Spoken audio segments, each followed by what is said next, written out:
This video covers a quick and dirty example for how to do wood knots and planks with a chip brush. This is not a tutorial for a fine faux finish like a decorative painter would do.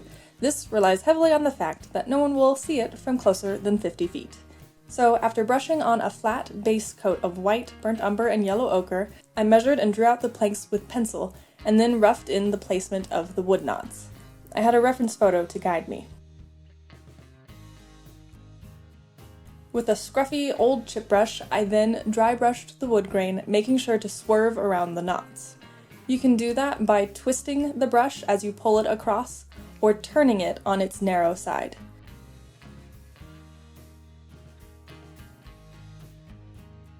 I continued that for the rest of the knots, using my reference to observe the effect the knots had on the surrounding grain. Sometimes it gently swerves around the knot, other times it more drastically warps the grain.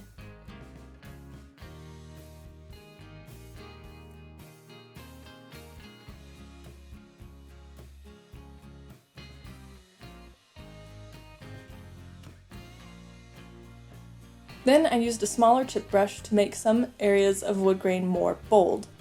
Variety and contrast in the wood grain makes it more interesting and aesthetically pleasing.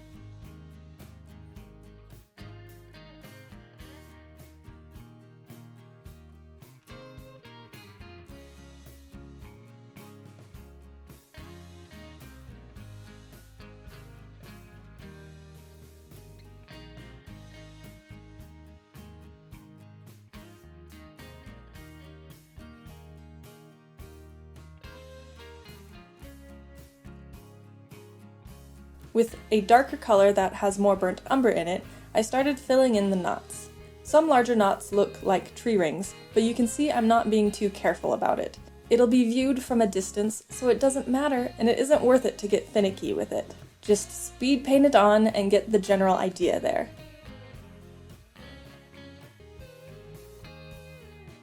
Then I filled in some knots with a lighter colored wash.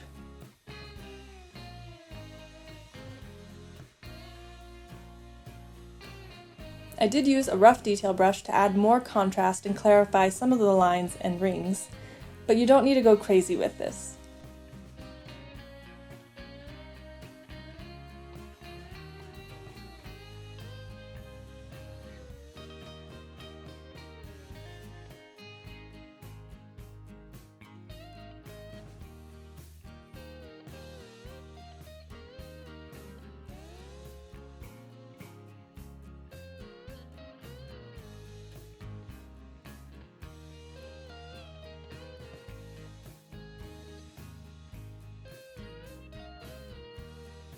I added even more contrast and detail by mixing Payne's Gray with my wood grain color.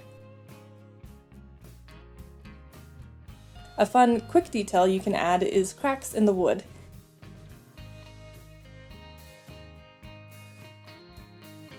Then I made a quick wash with burnt umber, taped the edges of some boards, and used the wash and some water to create more variety and contrast between the boards so they don't all look so similar.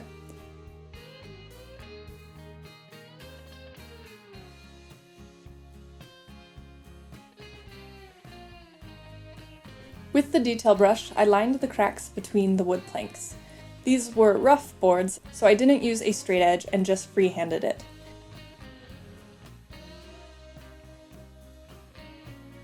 I then started to get a little too wash-happy and did a few washes with the base color to push back some grain areas and add some detail. But that's basically it. The most important thing is to have a good reference and don't get too caught up in the details. Will it be the most beautiful and accurate wood knots that ever existed? No, but it just has to read from 50 feet.